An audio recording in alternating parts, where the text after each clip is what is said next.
I am the true vine, and my Father is the gardener. He cuts off every branch in me that bears no fruit, while every branch that does bear fruit, he prunes, so that it will be even more fruitful. You are already clean because of the word I have spoken to you. Remain in me, and I will remain in you. No branch can bear fruit by itself, it must remain in the vine. Neither can you bear fruit unless you remain in me. I am the vine, you are the branches. If a man remains in me and I in him, he will bear much fruit. Apart from me, you can do nothing. If anyone does not remain in me, he is like a branch that is thrown away and withers. Such branches are picked up, thrown into the fire, and burned. If you remain in me, and my words remain in you, ask whatever you wish, and it will be given you. This is to my Father's glory, that you may bear much fruit, showing yourselves to be my disciples. As the Father has loved me, so have I loved you. Now remain in my love. If you obey my commands, you will remain in my love, just as I have obeyed my Father's commands and remain in his love. I have told you this so that my joy may be in you and that your joy may be complete. My command is this: love each other as I have loved you. Greater love has no one than this, that he lay down his life for his friends. You are my friends if you do what I command. I no longer call you servants, because a servant does not know his master's business. Instead, I have called you friends, for everything that I learned from my Father I have made known to you. You did not choose me, but I chose you and appointed you to go and bear fruit, fruit that will last. Then the Father will give you whatever you ask in my name. This is my command: love each other. This morning we began to look at John chapter 15. We thought about this really remarkably encouraging passage. We thought about the fact that true fruit comes from the true vine. True fruitfulness doesn't come through our effort or our willpower, but it comes through a living relationship with the Lord Jesus Christ. And then we also thought about another really encouraging application of that. True fruitfulness doesn't depend on the climate or the weather or the environment that we're in. We can be in the most hostile circumstances imaginable and yet still bear fruit, because it's all about Jesus, the true vine. Well, this evening we're going to continue on looking at some of the lessons of this really encouraging passage. And the first lesson I want us to see this evening is that true fruit grows on crooked branches. If I was to ask you to imagine a really, really fruitful Christian, what would you imagine? I wonder, would you maybe think of some of the great preachers of the past? One of those men who had a real gift for pressing God's word home. Maybe one of those men who would have stood up and preached in front of thousands and thousands of people in times of revival. Someone with great charisma. Someone who's able to keep the people hooked.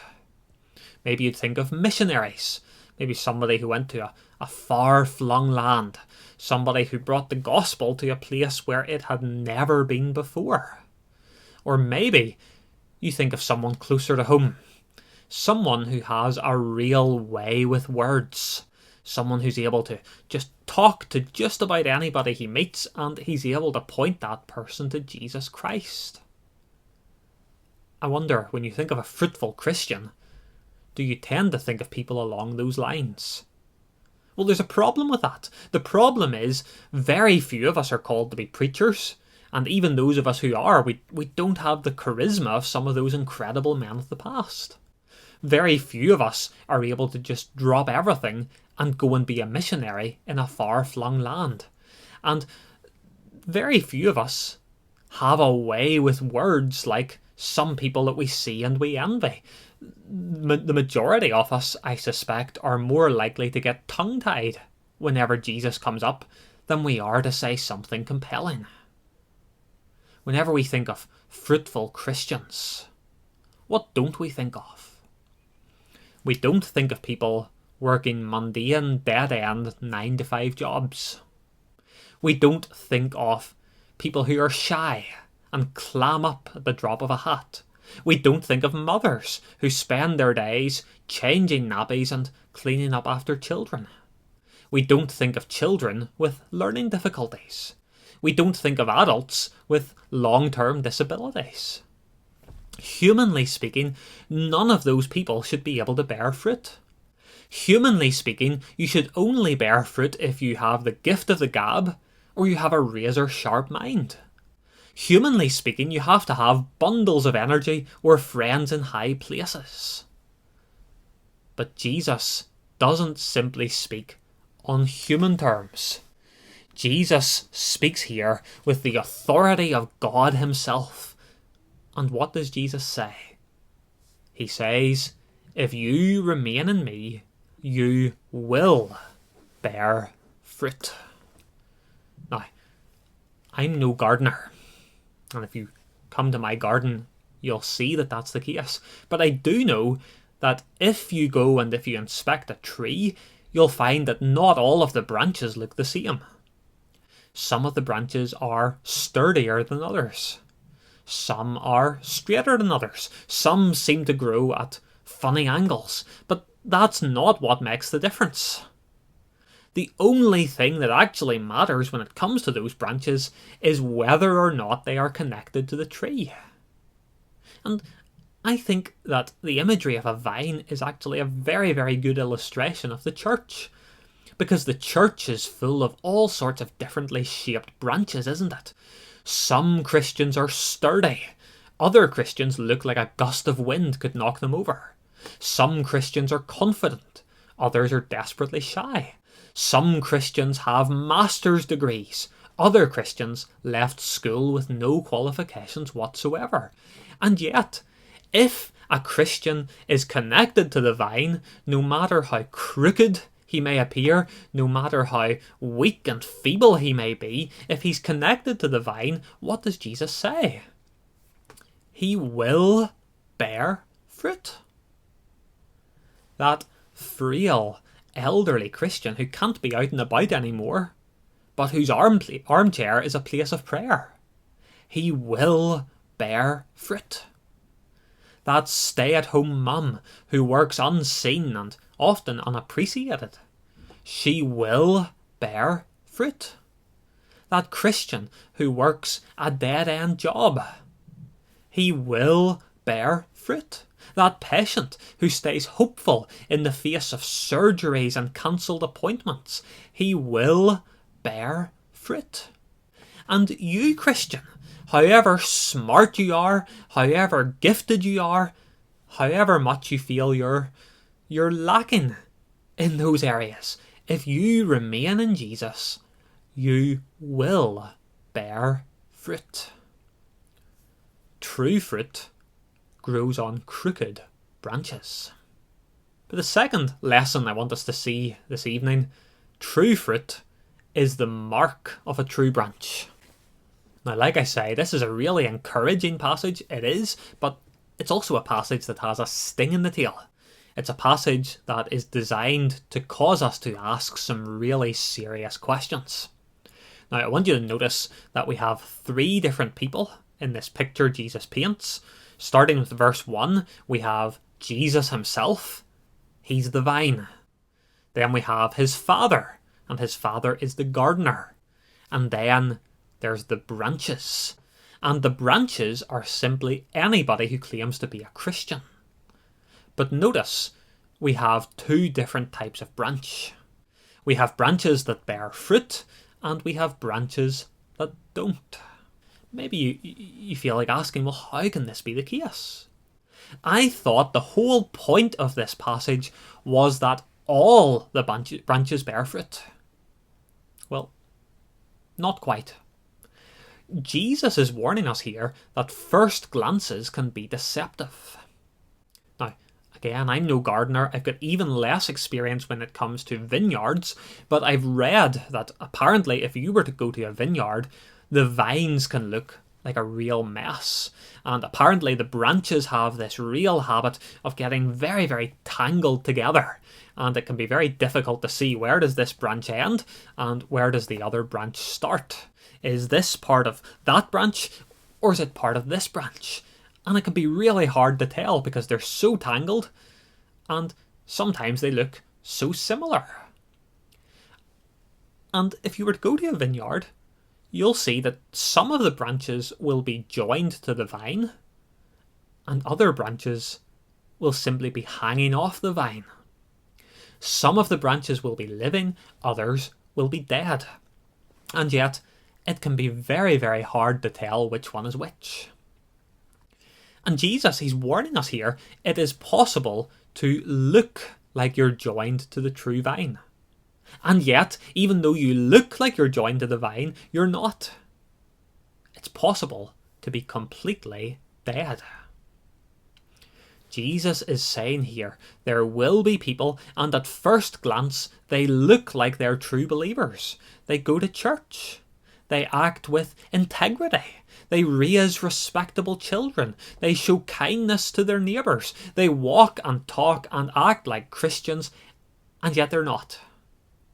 They are dead branches. They're near the vine, but they're not in the vine. And so the question we must ask, how can you know if you are a living branch or a dead branch? And the answer, Jesus tells us, is by looking at the fruit. See, a branch that is truly connected to the vine, it's inevitable it's going to bear fruit. And a Christian, someone who is truly connected to Jesus Christ, it is inevitable that they will bear fruit too. Sometimes I imagine a vine dresser or a gardener, they maybe see branches and those branches don't look terribly promising. But they wait, and eventually they see that the fruit comes, and it can be the same in the church. You can have Christians who are timid, Christians who really, really struggle to articulate their faith, and you're tempted to doubt whether their faith is genuine or not, and yet you wait. And perhaps some hardship comes into their lives, and you see the way that they respond to that hardship, and it's so obvious there's real fruit. Jesus Christ is working in their lives. But of course, sometimes you see the opposite.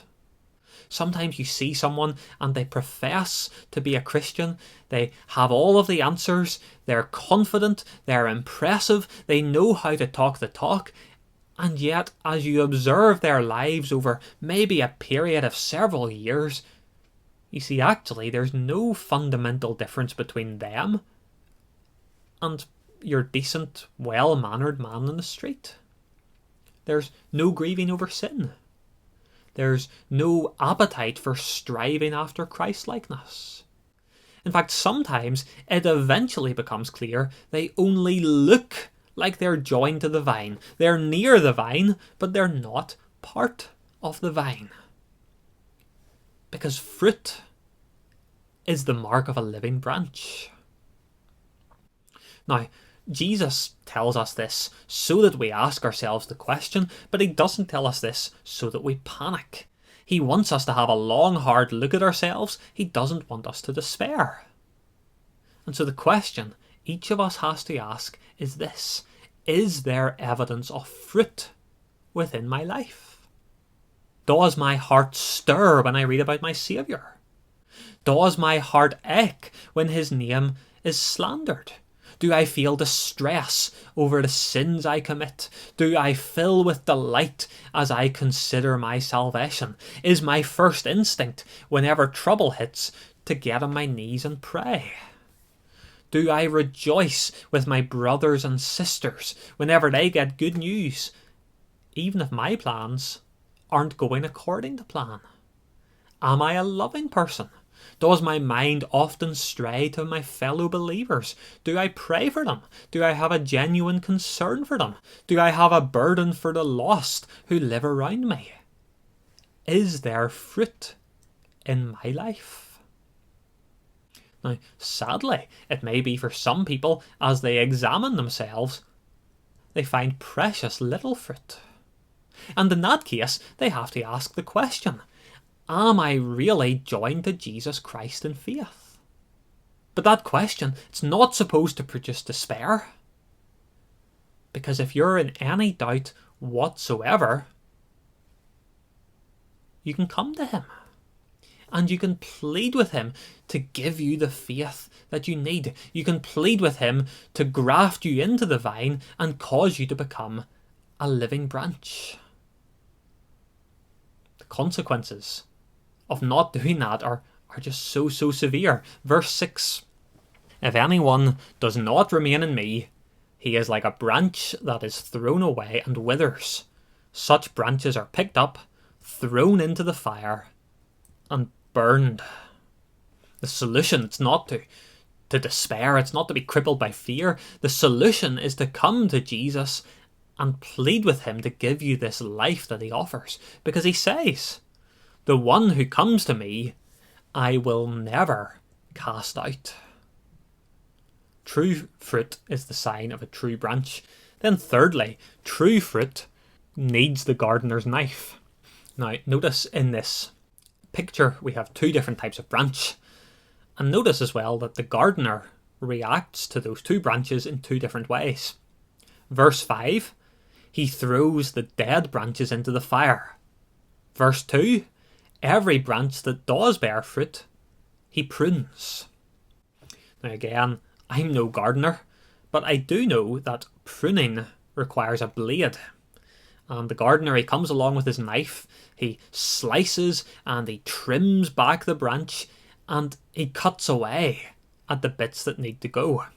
And I would imagine that if you're someone who is completely unfamiliar with the concept of pruning, and if you were watching the gardener, you would genuinely think that he's lost it. You would genuinely think that this is an act of vandalism. But it's not. He knows what he's doing. He knows that the only way the vine is going to be fruitful is if he slices it with his blade. And that is what God the Father does with those who are joined to Jesus Christ, the true vine.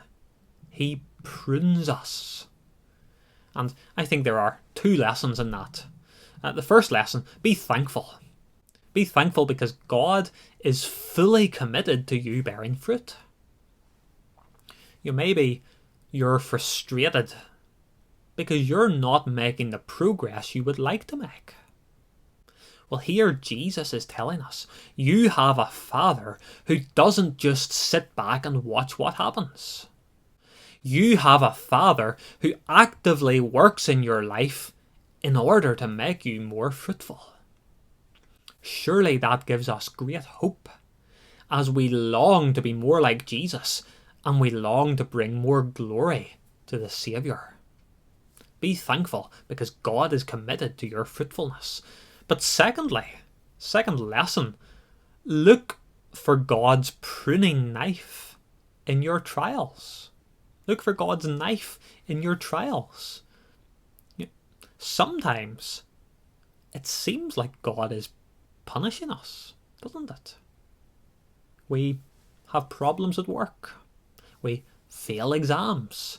We face sickness or loneliness or bereavement or family strife. Sometimes we get annoyed, we get frustrated, don't we? Because God seems to be ignoring our prayers.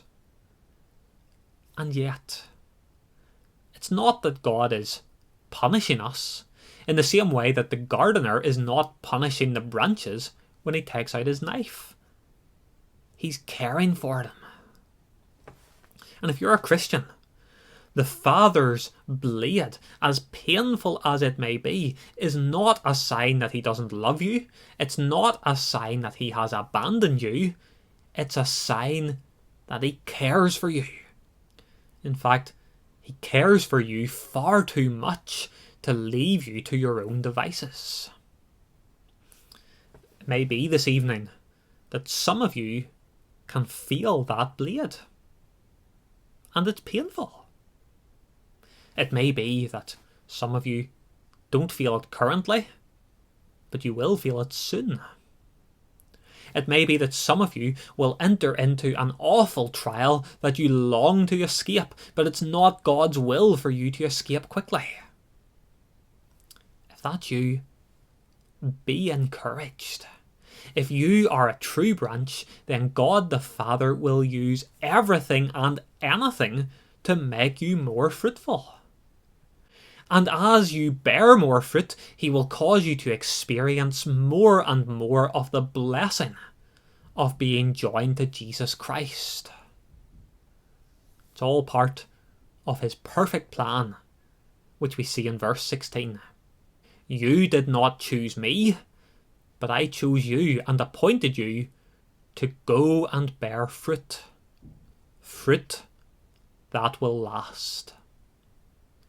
By God's grace, may even the most painful trials that we face be used by him in order to cause us to bear much fruit.